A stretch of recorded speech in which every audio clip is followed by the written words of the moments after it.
Hello बच्चों, क्या हाल चाल, कैसे हैं आप लोग? अच्छे हैं तो अच्छे रहिए, स्वस्थ रहिए, पढ़ते रहिए। आइए स्टार्ट करते हैं आज बिजनेस इकोनॉमिक्स का सेकंड पेपर।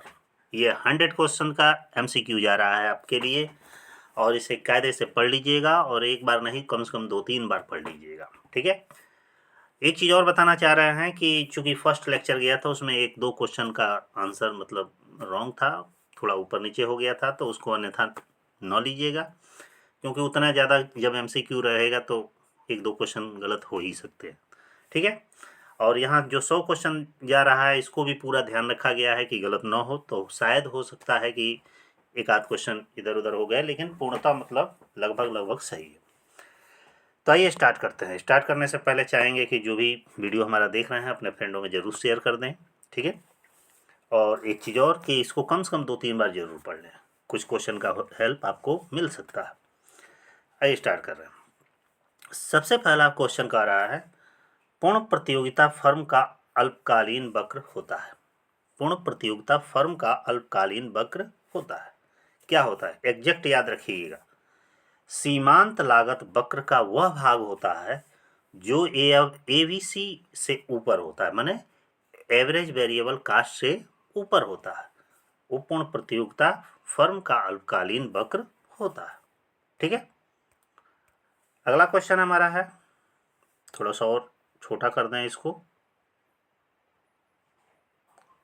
ठीक।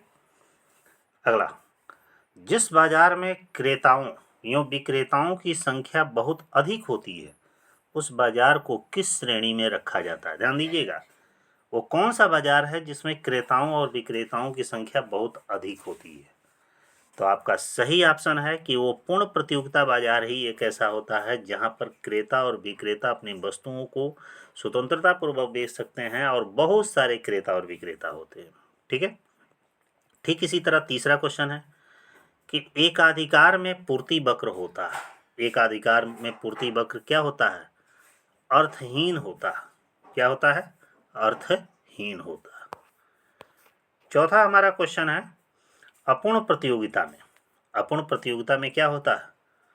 अपूर्ण प्रतियोगिता में बाजार में अनेक फर्म हो सकती हैं जो विभेदकारी वस्तु उत्पन्न करती हैं। मतलब कि अपूर्ण प्रतियोगिता में बहुत सारी फर्में तो नहीं होती हैं, लेकिन कुछ फर्में होती हैं और डिफरेंट डिफरेंट टाइप की वस्तुओं को उत्पन्न करती हैं। अगला, पूर्ण प्रतियोगिता में कीमत कौन निश्चित करता है? काफ़ी इंपॉर्टेंट क्वेश्चन है कि पूर्ण प्रतियोगिता में कीमत कौन निश्चित करता है। तो बता दें कि पूर्ण प्रतियोगिता में कीमत उद्योग निश्चित करता है, मतलब फैक्ट्री निश्चित करता है। पांचवा हमारा क्वेश्चन है कि पूर्ण प्रतियोगिता की प्रथम शर्त यह है कि, ध्यान दीजिए, पूर्ण प्रतियोगिता की प्रथम शर्त क्या है? कि क्रेता और विक्रेताओं की संख्या में, ध्यान दीजिएगा, पूर्ण प्रतियोगिता की प्रथम शर्त यह है कि क्रेताओं और विक्रेताओं की संख्या क्या होती है? बहुत ही अधिक होती है, क्योंकि पूर्ण ही प्रतियोगिता ऐसी है जिसमें बहुत सारे क्रेता और बहुत सारे विक्रेता दोनों होते हैं, ठीक है। अगला है 7 नंबर क्वेश्चन है कि पूर्ण प्रतियोगिता वाले बाजार में व्यक्तिगत क्रेता और विक्रेता का क्या होता है? पूर्ण प्रतियोगिता वाले बाजार में व्यक्तिगत क्रेता और विक्रेता का क्या होता है? विशेष महत्व होता है, क्योंकि सभी क्रेताओं और सभी विक्रेताओं का विशेष महत्व होता है। 8 नंबर क्वेश्चन कह रहा है कि निम्नलिखित में से कौन सा कथन सही है? सही क्या है, थोड़ा एक और से हम लोग पढ़ लें। पूर्ण प्रतियोगिता के अंतर्गत प्रत्येक फर्म या प्रत्येक विक्रेता अपनी वस्तु का मूल्य स्वयं निश्चित करता है ना, ये गलत है। पूर्ण प्रतियोगिता के अंतर्गत प्रत्येक विक्रेता प्रचलित बाजार मूल्य को स्वीकार करता है, सही है, क्योंकि पूर्ण प्रतियोगिता में परफेक्ट कंपटीशन होता है, और जब परफेक्ट कंपटीशन होता है तो जो विक्रेता होता है वो मनचाहा कीमत पर नहीं बेचेगा, वो मार्केट में जो रेट चल रहा होगा उस पर बेचेगा। तो यहीं पे दिख गया, ये सही है, ठीक है, बी ऑप्शन सही है। 9 नंबर क्वेश्चन कह रहा है कि पूर्ण प्रतियोगिता बाजार में वस्तु की मांग किस टाइप की होती है? पूर्ण प्रतियोगिता बाजार में वस्तु की मांग पूर्णतः क्या होती है? बेलोचदार होती है, ठीक है। 10 नंबर क्वेश्चन है कि पूर्ण प्रतियोगिता में औसत आगम वक्र क्या होता है? औसत आगम वक्र एक्स अक्ष के समानांतर होता है, ठीक है, याद रखे रहिएगा। 11 नंबर क्वेश्चन कह रहा है कि पूर्ण प्रतियोगिता में प्रत्येक फर्म क्या होती है। पूर्ण प्रतियोगिता में प्रत्येक फर्म कीमत प्राप्तकर्ता और मात्रा नियोजक होती है। ठीक ना, ये कुछ नहीं है, ये ऑप्शन सही है। अगला देखिएगा, ये दो क्वेश्चन बहुत अच्छे क्वेश्चन हैं। जेवेंस एक अर्थशास्त्री का नाम है, वालरस ये भी अर्थशास्त्री का। आदि अर्थशास्त्रियों के अनुसार कीमत निर्धारण में बताइए, कीमत निर्धारण में क्या होता है? केवल मांग पक्ष आवश्यक होता है। 13 नंबर क्वेश्चन है कि पूर्ण प्रतियोगी फर्म दीर्घकाल में क्या प्राप्त करता है? पूर्ण प्रतियोगी फर्म दीर्घकाल में केवल सामान्य लाभ प्राप्त करता है। ठीक है, एग्जैक्ट याद रखे रहिएगा। समय तत्व कीमत निर्धारण में एक महत्वपूर्ण भूमिका निभाता है, यह कथन प्रस्तुत किया, यह स्टेटमेंट है, ये किसके द्वारा प्रस्तुत किया गया था? तो एडम स्मिथ के द्वारा प्रस्तुत किया गया था। फिर है कि नाशवान वस्तुओं के लिए अति अल्पकालीन पूर्ति वक्र होता है। नाशवान वस्तुओं के लिए अति अल्पकालीन पूर्ति वक्र कैसा होता है? पूर्णतः कीमत निरपेक्ष होता है। ठीक है, आगे बढ़ते हैं कि वास्तव में पूर्ण प्रतियोगी बाजार में प्रचलित कीमत है। वास्तव में पूर्ण प्रतियोगी बाजार में प्रचलित कीमत क्या होती है? सामान्य कीमत को ही प्रचलित कीमत कहा जाता है। पूर्ण प्रतियोगी बाजार में दीर्घकालीन सामान्य कीमत निर्धारित होता है। दीर्घकाल में सामान्य कीमत कैसे निर्धारित होता है? बता दें, सामान्य कीमत वस्तु की मांग और पूर्ति में अस्थायी संतुलन के द्वारा निर्धारित होता है। अगला क्वेश्चन, कौन सा कथन सत्य है? सत्य में क्या है, ध्यान दीजिएगा, ये अक्सर इस टाइप के क्वेश्चन आते हैं। ठीक है, एक अधिकार में AR MR के बराबर होता है। क्या लिखा है ऑप्शन जी? सत्य है। हाँ, ध्यान दीजिएगा, एक अधिकार में AR MR के बराबर होता है। एक अधिकार में AR ग्रेटर देन MR होता है, ये भी गलत है। हाँ, ये भी गलत है। ये लेस देन होता है, बराबर होता है, अर्थात पहला ऑप्शन यहाँ पे सही दिख रहा। ठीक है, अगला क्या क्वेश्चन है? एक अधिकार में मांग वक्र की लोच इकाई से अधिक होने की दशा में, एक अधिकार में मांग वक्र की लोच इकाई से अधिक होने की दशा में क्या होता है? सीमांत आगम इकाई से अधिक यो धनात्मक होती है। ठीक ना, सीमांत आगम इकाई से अधिक और धनात्मक होती है। फिर ये देखिए क्वेश्चन है, दीर्घकाल में एक अधिकारी को क्या होता है? दीर्घकाल में एक अधिकारी को हमेशा असामान्य लाभ प्राप्त होता है। ठीक है, एक अधिकारी को क्या होता है? असामान्य लाभ प्राप्त होता है। ठीक है, कौन नंबर क्वेश्चन चल रहा था? 21 नंबर। अगला है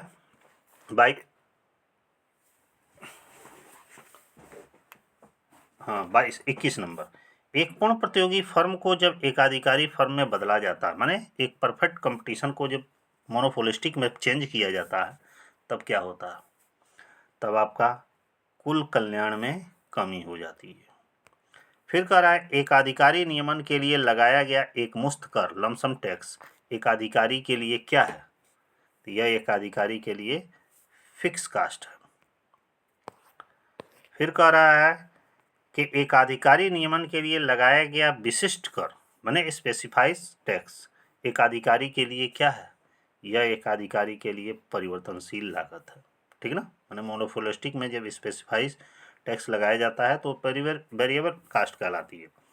और यहीं पे सेम पिछला क्वेश्चन था, लमसम टैक्स लगाया जाता है तो फिक्स कास्ट होता है। अगला देखिए, ये बहुत ही अच्छा क्वेश्चन है। कीमत विभेद संभव है। कीमत विभेद किसमें संभव होता है? एकाधिकार में, क्योंकि एकाधिकार में कीमत का डिफरेंस रहता है। फिर अगला है, कीमत विभेद में एकाधिकारी कम लोचपूर्ण मांग वाले बाजार में वस्तु की कीमत क्या रखता है? हमेशा वो ऊंची कीमत रखता है कीमत विभेद की स्थिति में। 26 नंबर क्वेश्चन है, ये भी इंपॉर्टेंट है। कीमत विभेद में एकाधिकारी संतुलन की शर्त है। कौन सी शर्त है? ये पहला ऑप्शन इसका सही दिख रहा है, MRA = MRB = MC। चूँकि ये कैपिटल में हो गया है, इसका होना चाहिए ऐसे MR और ये छोटे में A हो जाएगा। ठीक ना, = MR, ये छोटे में B हो जाएगा = MC। ठीक ना, अगला, कीमत विभेद में वस्तु की मांग लोच जितनी अधिक होगी उस बाजार में उत्पादन का स्तर क्या होगा? बताइए। हमेशा अधिक भाग बेचा जाएगा। अगला है, एक अधिकारी एक समय में निर्धारित कर सकता है। एक अधिकारी एक समय में क्या निर्धारित करता है? कीमत अथवा उत्पादन में से किसी एक को। तो ऑप्शन नंबर बी सही है। ठीक है, ये देखिए, ये भी अच्छा क्वेश्चन है। एक अधिकारी में किसी फर्म की उत्पादित वस्तु की कोई क्या होती है? निकट प्रतिस्थापन वस्तु नहीं होती है। माने एक अधिकारी फर्म के उत्पादित जो भी वस्तुएं हैं उसके निकट प्रतिस्थापन कोई सब्स्टिट्यूट माने आइटम्स नहीं होते। अगला, कि अपूर्ण प्रतियोगिता की स्थिति में मूल्य का निर्धारण उस बिंदु पर होता है जहां किसी वस्तु की सीमांत लागत क्या होती है? सीमांत आगम के बराबर होती है। एकाधिकारी मूल्य विभेद की महत्वपूर्ण शर्त क्या है? एकाधिकारी मूल्य विभेद की महत्वपूर्ण शर्त क्या है? बाजार का पृथक होना, मांग लोच में भिन्नता, क्रय शक्ति में भिन्नता। ये तीनों ही ऑप्शन सही दिख रहे हैं, तो ऑप्शन डी सही है। एकाधिकारात्मक प्रतियोगिता का विचार प्रस्तुत करने वाले अर्थशास्त्री हैं। देखिएगा, एकाधिकारात्मक प्रतियोगिता का विचार प्रस्तुत करने वाले अर्थशास्त्री, बहुत ही अच्छा क्वेश्चन है। तो बता दें आपको, ये चैम्बरलिन है, याद रखे रहिएगा एग्जैक्ट। किस बाजार में फर्म के उत्पादन की मांग पूर्णतः लोचदार नहीं होती है? किस बाजार में फर्म के उत्पादन की मांग पूर्णतः लोचदार नहीं होती है? तो अपूर्ण प्रतियोगिता में नहीं होती है। ठीक है, ठीक है। अगला,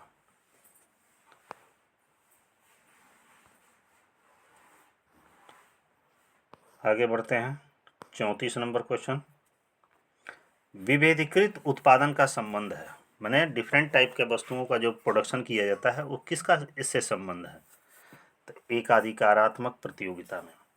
फिर इसी तरह समूह के विचार को प्रयोग करने वाले अर्थशास्त्री थे। माने समूह के विचार को प्रयोग करने वाले कौन से अर्थशास्त्री थे? Professor Chamberlin, option number B. अगला है, देखिएगा, ये बहुत क्वेश्चन इंपॉर्टेंट क्वेश्चन इधर के आ रहे हैं। ब्याज तरलता के त्याग का पुरस्कार है। ये एक डेफिनेशन है, किस अर्थशास्त्री के द्वारा दिया गया था? ये ब्याज के सिद्धांत का मतलब डेफिनेशन है। तो यह बता दें किन्स महोदय ने दिया था। फिर है, किसी साधन की मांग होती है। किसी साधन की मांग कैसी होती है? एक प्रभावपूर्ण मांग कहलाती है। अगला है 38 नंबर, साधन की एक इकाई बढ़ने से कुल उत्पादन की मात्रा में जो वृद्धि होती है उसे क्या कहा जाता है? साधन की एक इकाई बढ़ने से कुल उत्पादन की मात्रा में जो वृद्धि होती है उसे क्या कहा जाता है? उसे सीमांत भौतिक उत्पादकता कहा जाता है। फिर एक और है, ये भी बहुत ही इंपॉर्टेंट क्वेश्चन है, अनिश्चितता वहन करने का लाभ का सिद्धांत के प्रतिपादक है। अनिश्चितता वहन का सिद्धांत किसने दिया? ये लाभ का सिद्धांत है, ये प्रोफेसर नाइट ने दिया था। काफ़ी इंपॉर्टेंट ये भी क्वेश्चन है। अगला, अब देखिए, इधर काफ़ी इंपॉर्टेंट ही मिलेगा। वास्तविक मजदूरी से क्या आशय है? ध्यान दीजिएगा, वास्तविक मजदूरी किसे कहते हैं? श्रमिकों द्वारा प्राप्त वास्तविक मजदूरी, श्रमिकों द्वारा प्राप्त वास्तविक मजदूरी प्लस बोनस, श्रमिकों द्वारा प्राप्त वास्तविक मजदूरी माइनस बोनस। इनमें से कोई सही मित्र डेफिनेशन इसमें से कोई नहीं है, तो ऑप्शन नंबर डी सही। लगान है, लगान क्या होता है? लगान इक्वल टू होता है वर्तमान आय माइनस हस्तांतरण आय। पहला ऑप्शन सही है। 42 नंबर क्वेश्चन है, इधर के सारे क्वेश्चन बहुत अच्छे क्वेश्चन हैं, इसमें से कुछ क्वेश्चन मिल सकता है। आर्थिक लगान होता है। आर्थिक लगान क्या होता है? आर्थिक लगान एक अतिरेक है, लागत नहीं। ऑप्शन नंबर ए सही है। निम्नलिखित में से कौन से अर्थशास्त्री वितरण के सीमांत उत्पादकता सिद्धांत से संबंधित है? देखिएगा, वितरण के सीमांत उत्पादकता सिद्धांत ये अर्थशास्त्र का एक चैप्टर है। इस सिद्धांत का जनक कौन है? तो कौन जनक है इसके? जे.बी. क्लार्क। कौन है जनक? जे.बी. क्लार्क। 44 नंबर क्वेश्चन है कि साधन की कीमत निर्धारण के लिए वस्तु सिद्धांत से अलग सिद्धांत की आवश्यकता पड़ती है, क्योंकि साधन की व्युत्पन्न मांग होती है। अगला है, लगान किस समय उत्पन्न होता है? बहुत अच्छा क्वेश्चन है। जब भूमि गतिशील हो, जबकि समस्त भूमि उपजाऊ हो, जबकि भूमि की पूर्ति पूर्णतया लोचदार हो, उपयुक्त में से कोई नहीं। तो ध्यान दीजिएगा, उपयुक्त ये ऑप्शन थोड़ा सा गलत दिया गया है, उपयुक्त सभी होना चाहिए, ऑप्शन नंबर डी होगा, ये सब होगा, ठीक ना। अगला है 46 नंबर की साधन की पूर्ति निम्नलिखित पर निर्भर करती है। साधन की पूर्ति किस पर निर्भर करती है? उसकी अवसर लागत पर निर्भर करती है। 47 नंबर है उत्पत्ति के स्थिर साधनों का अल्पकालीन पुरस्कार कहलाता है। उत्पत्ति के स्थिर साधनों का अल्पकालीन पुरस्कार क्या कहलाता है? ये आभास लगान कहलाता है। इधर वाले क्वेश्चन बहुत ही अच्छे क्वेश्चन है, देख लीजिएगा। ये भी देखिएगा, बहुत अच्छा क्वेश्चन है। मजदूरी का सुनहरा सिद्धांत कहलाता है। मतलब इसका है कि मजदूरी के सुनहरा सिद्धांत को किस नाम से भी जाना जाता है? तब मजदूरी का जीवन स्तर सिद्धांत के नाम से जाना जाता है। रिकार्डो के अनुसार कौन सा कथन उचित है? रिकार्डो, डेविड रिकार्डो इनका पूरा नाम है। इनके अनुसार कौन सा कथन उचित है? लगान कीमतों में शामिल नहीं होता है, लगान एक अनार्जित आय है, लगान एक आधिक्य है। तो उपयुक्त तीनों ही सही इनका बात है। अगला है 50 नंबर, वितरण के प्रतिष्ठित सिद्धांत प्रतिपादित करने में मुख्य योगदान है। मतलब वितरण के प्रतिष्ठित सिद्धांत प्रतिपादित करने का मुख्य योगदान किसके द्वारा दिया गया? तो आपसे बता दें, एडम स्मिथ और रिकार्डो, ये दोनों के ही द्वारा दिया गया है। दोनों ने संयुक्त रूप से वितरण के प्रतिष्ठित सिद्धांत को प्रतिपादित किया था। ठीक है, ये 50 क्वेश्चन अभी हुआ। तो एक बार और बता दे रहे हैं, वीडियो को थोड़ा सा शेयर कर दीजिएगा। और थोड़ा इंग्लिश मीडियम वालों बच्चों के लिए दिक्कत हो रही होगी क्योंकि इंग्लिश में लेक्चर नहीं जा पा रहा है। अब प्रयास आगे किया जाएगा कि नेक्स्ट सेमेस्टर से इंग्लिश में भी वीडियो जाए, ठीक ना। फिलहाल हिंदी वालों के लिए ही ज़्यादा फोकस किया गया है। चलिए आगे बढ़ते हैं 51 नंबर क्वेश्चन पे। साधनों की मांग निर्भर करती है साधन की। साधनों की मांग किस पर निर्भर करती है? साधन की उत्पादकता पर, ठीक है। 52 नंबर क्वेश्चन है, वितरण के सिद्धांत को कहा जाता है साधनों का मूल्य निर्धारण सिद्धांत कहा जाता है। माने वितरण के सिद्धांत को साधनों का मूल्य निर्धारण सिद्धांत भी कहा जाता है। 53 नंबर है कि यदि श्रम की उत्पादकता बढ़ती है तो उसका मजदूरी स्तर भी क्या होगा? बढ़ेगा, घटेगा, स्थिर रहेगा, क्या होगा? श्रम की उत्पादकता क्या होगी? मजदूरी का स्तर बढ़ेगा। अगला है आभास लगान का संबंध होता है। देखिएगा कितना अच्छा क्वेश्चन है। आभास लगान का संबंध होता है, केवल अल्पकाल में प्रयोग होता है, ठीक ना। निम्न में से कौन सा उत्पत्ति का साधन नहीं है? ध्यान दीजिएगा, उत्पत्ति का साधन श्रम भी है, भूमि भी है, पूंजी है, पानी नहीं है, अर्थात ये ऑप्शन सही है, ठीक ना। नहीं पूछा है उत्पत्ति के साधन। अगला है, बहुत अच्छा क्वेश्चन है, मजदूरी का अवशेष अधिकारी सिद्धांत प्रतिपादित किया। मजदूरी के अवशेष अधिकारी सिद्धांत का प्रतिपादन किसने किया? वाकर महोदय ने किया था। नामात्र की मजदूरी से क्या आशय है? नामात्र की मजदूरी किसे कहते हैं? जो मजदूरी मुद्रा में मिलती है उसे नामात्र की मजदूरी कहा जाता है, ठीक है। इधर देखिए, पहले से तुलना में इधर क्वेश्चन अच्छे हैं। आभास लगान शब्द का प्रयोग सर्वप्रथम किसने किया था या प्रयोग किया गया था? आभास लगान का सबसे पहले प्रयोग किसके द्वारा किया गया था? तो मार्शल महोदय के द्वारा किया गया था। एक डेफिनेशन है, एक अर्थ में सभी लगान सीमितता लगान है, यूँ सभी लगान भेदात्मक लगान है। यह कथन किसके द्वारा दिया गया था? तो ये बता दें, मार्शल महोदय के द्वारा दिया गया था। अगला, मजदूरी के लौ सिद्धांत का प्रतिपादन किस अर्थशास्त्री ने किया? मजदूरी का लौ सिद्धांत का प्रतिपादन किसने किया था? एडम स्मिथ ने दिया। मजदूरी कोष सिद्धांत का किसने प्रतिपादन किया? तो मजदूरी कोष सिद्धांत का प्रतिपादन जेस मिल ने किया। एग्जैक्ट याद रखिएगा, ऑप्शन की कोई गुंजाइश नहीं। सांकेतिक मजदूरी से क्या आशय है? बताइए, सांकेतिक मजदूरी से क्या आशय है? सांकेतिक मजदूरी का संबंध सीधे पैसे से होता है। अगला है, लाभ का नव प्रवर्तन सिद्धांत प्रस्तुत करने वाले अर्थशास्त्री कौन है? लाभ के नव प्रवर्तन सिद्धांत का प्रतिपादन किसने किया? किस अर्थशास्त्री ने किया? तो सूम पीटर नामक अर्थशास्त्री ने किया था। ठीक है, अगला है तरलता जाल कहलाता है। तरलता जाल किसको कहा जाता है?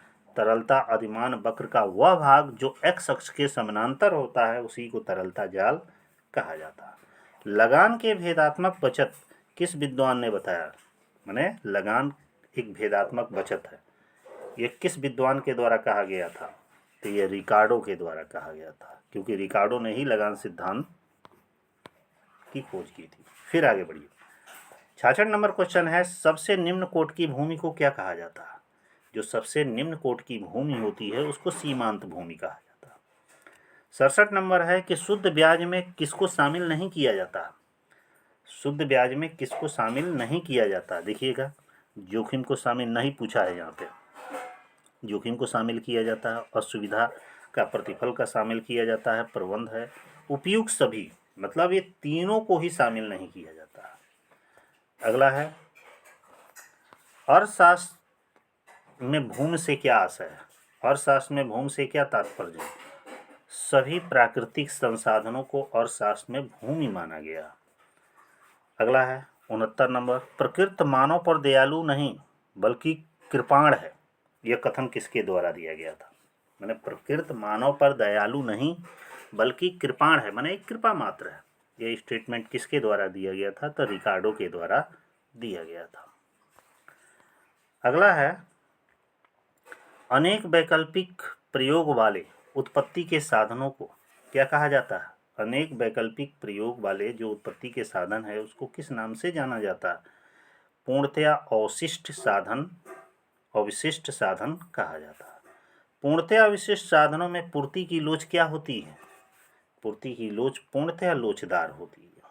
ठीक है, अगला है अर्थशास्त्र में ब्याज को किस नाम से जाना जाता है? ध्यान दीजिएगा, अर्थशास्त्र में ब्याज को अन्य किस नाम से जाना जाता है?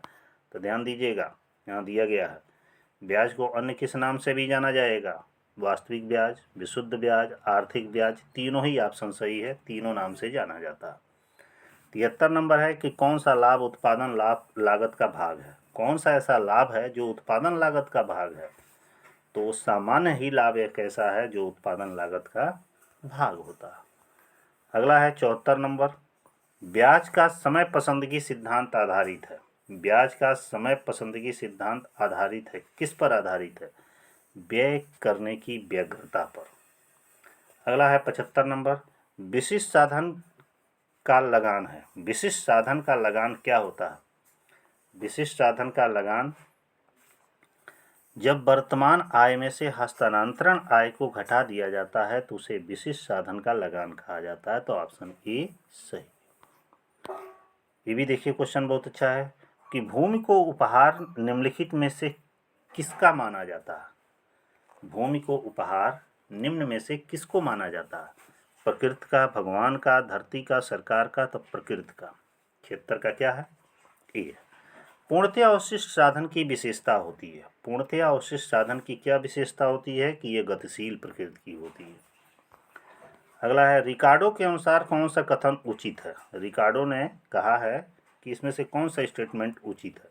अब देखते हैं, लगान कीमतों में शामिल नहीं होता है, और क्या कह रहा है? और कह रहा है लगान एक अनार्जित आय है, लगान एक अधिक है, तीनों ही कथन सही है। ठीक है, फिर इसी तरह है कि सीमांत भूमि से क्या आशय है? इसी टाइप का एक क्वेश्चन पीछे भी आया था लेकिन वो दूसरे तरीके से था। सीमांत भूमि से क्या तात्पर्य? तो बता दें कि सीमांत भूमि क्या होती है? वह अंतिम श्रेणी की भूमि जिस पर खेती की जा रही है और उसकी लागत बाजार के बराबर है, ऐसी भूमि को सीमांत भूमि कहा जाता है। आगे बढ़ते हैं, अगला क्वेश्चन है अनाज इसलिए महंगा नहीं है कि लगान दिया जाता है, वरन लगान इसलिए दिया जाता है क्योंकि अनाज महंगा है। यह कथन किसके द्वारा दिया गया था? बहुत अच्छा डेफिनेशन है लगान का कि अनाज इसलिए महंगा नहीं है कि लगान दिया जाता है, वरन लगान इसलिए दिया जाता है क्योंकि अनाज महंगा है। ये कथन किसके द्वारा दिया गया था? तो रिकार्डो महोदय के द्वारा दिया, क्योंकि रिकार्डो ने ही लगान सिद्धांत की खोज की थी। आभास लगान है। आभास लगान को क्या होता है? आभास लगान फर्म के कुल लाभ से अधिक जो होता है उसी को आभास लगान कहा जाता है। माने फर्म का जो टोटल प्रॉफिट होता है, टोटल प्रॉफिट से जो अधिक होता है उसी को आभास लगान कहा जाता है। 82 नंबर क्वेश्चन है कि ऋण योग्य कोष की मांग में सम्मिलित है। ऋण योग्य कोष की मांग में क्या शामिल है? ध्यान दीजिएगा, विनियोग, उपभोग और संचय। ब्याज के आधुनिक सिद्धांत किसने प्रस्तुत किया? ब्याज के आधुनिक सिद्धांत के जनक कौन है? हिग्स और हैंसन। हिग्स और हैंसन याद रखे रहिएगा। एक परिभाषा है साहसी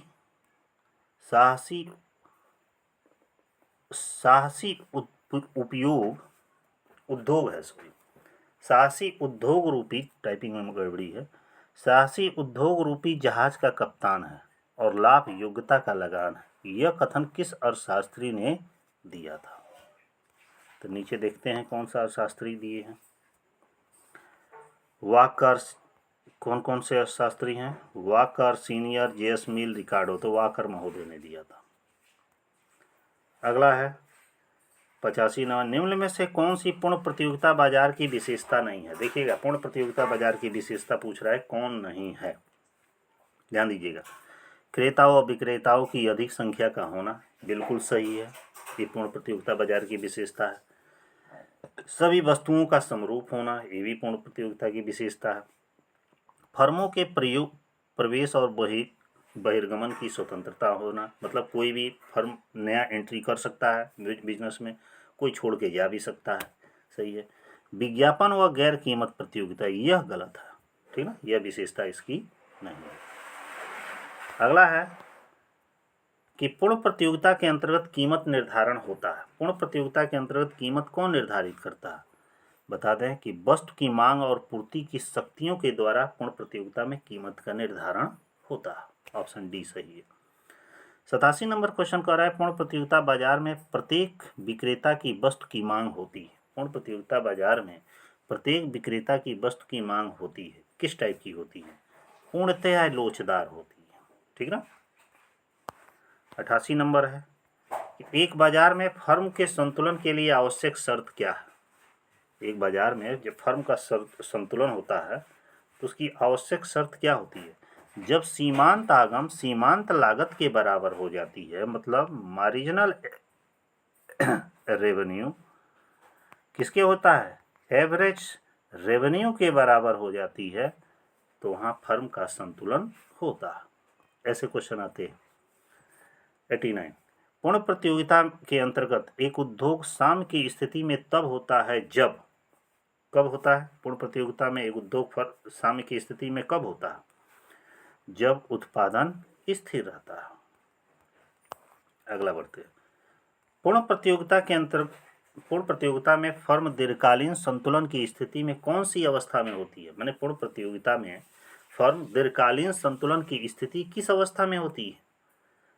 बताइए। 90 नंबर क्वेश्चन, जब सामान्य लाभ प्राप्त होता है तब वह दीर्घकालीन संतुलन की स्थिति में होती है। 91 नंबर क्वेश्चन है, ये देखिए काफी इंपॉर्टेंट क्वेश्चन है। इधर भी प्रति इकाई लाभ होता है। प्रति इकाई लाभ किस दशा में होता है? जब AR और AC का जो अंतर होता है उसे प्रति इकाई लाभ कहा जाता है। अगला क्वेश्चन 92 नंबर, पूर्ण प्रतियोगिता बाजार में फर्म को सामान्य लाभ मिलने पर स्थिति होती है। पूर्ण प्रतियोगिता बाजार में सामान्य लाभ मिलने पर क्या स्थिति होती है? बताइए। जब AR AC के बराबर होता है, एवरेज रेवेन्यू एवरेज कास्ट के बराबर जब होगा तो क्या होगा? साम्य की स्थिति, सामान्य लाभ की स्थिति होगी। अगला, पूर्ण प्रतियोगिता में फर्म को असामान्य लाभ तब मिलता है जब, कब मिलता है भाई? जब AR ग्रेटर देन AC के बराबर, मतलब कि AR ग्रेटर देन AC हो, ऐसी अवस्था में असामान्य लाभ मिलता है। यहीं पे एक और क्वेश्चन है कि वितरण का संबंध होता है। वितरण का संबंध किससे होता है? संयुक्त उत्पादन के साधनों में विभाजन से। संयुक्त उत्पादन के साधनों के विभाजन से, ऑप्शन सी। 95 नंबर क्वेश्चन कह रहा है वितरण का कौन सा सिद्धांत है? वितरण का कौन सा सिद्धांत है? थोड़ा आप भी दिमाग दौड़ाइए। तो सीमांत उत्पादकता सिद्धांत को ही वितरण का सिद्धांत कहा जाता है। ठीक है, अगला है सीमांत उत्पादकता सिद्धांत का प्रतिपादन कब हुआ? तो सीमांत उत्पादकता सिद्धांत का प्रतिपादन सन 1826 में हुआ था। अगला है 97 नंबर क्वेश्चन, वितरण का सीमांत उत्पादकता सिद्धांत का प्रतिपादन किस जर्मन अर्थशास्त्री ने किया था? वितरण के सीमांत उत्पादकता सिद्धांत का प्रतिपादन किस जर्मन अर्थशास्त्री ने किया था? T.H. वान थूनन। कौन है? T.H. वान थूनन, इन्होंने किया था। अगला है साधनों के समूह किसी साधन की एक अतिरिक्त इकाई प्रयुक्त करने से कुल उत्पादन में होने वाली वृद्धि को कहते हैं। वृद्धि को क्या कहा जाता है? सीमांत उत्पादकता कहा जाता है। और लास्ट के 2 क्वेश्चन और बचे हुए हैं कि उत्पादन के अन्य साधनों की मात्रा को स्थिर रखते हुए किसी साधन की अतिरिक्त इकाई का प्रयोग करने पर कुल उत्पादन में होने वाली वृद्धि को किस नाम से जाना जाता है? तो सीमांत उत्पादन मूल्य के नाम से जाना जाता है। और लास्ट और आखिरी और इम्पोर्टेंट क्वेश्चन है, सीमांत उत्पाद का मूल्य होता है। तो सीमांत उत्पाद का मूल्य क्या होता है? जब MPP AR के बराबर हो, ठीक ना, क्योंकि जब MPP इंटू AR होगा तो इसकल टू क्या होगा? MRP होता है, ठीक ना। तब वहाँ पे क्या होगा? सीमांत उत्पादक का मूल्य बराबर होता है। तो कौन सा ऑप्शन सही है? तो ऑप्शन बी सही है। तो इस तरह आपका ये 100 क्वेश्चन कंप्लीट हो गया है। एक दूसरा लेक्चर एक बहुत जल्द ही जाएगा। पहले ये 100 क्वेश्चन आप लोग तैयार कर लीजिएगा, कुछ बुक से भी पढ़ लीजिएगा और कुछ हमारे MCQ को भी पढ़ लीजिएगा। बार बार इसको रिपीट कर लीजिएगा, कम से कम 2-3 बार पढ़ लेंगे तभी कुछ क्लियर होगा। एक बार में थोड़ा कम समझ में आएगा, ठीक है। और वीडियो अच्छा लगे तो अपने फ्रेंडों में ज़रूर शेयर कर दीजिएगा, ठीक है। फिर एक दूसरे वीडियो के साथ बहुत जल्द मिलते हैं, तब तक के लिए बाय।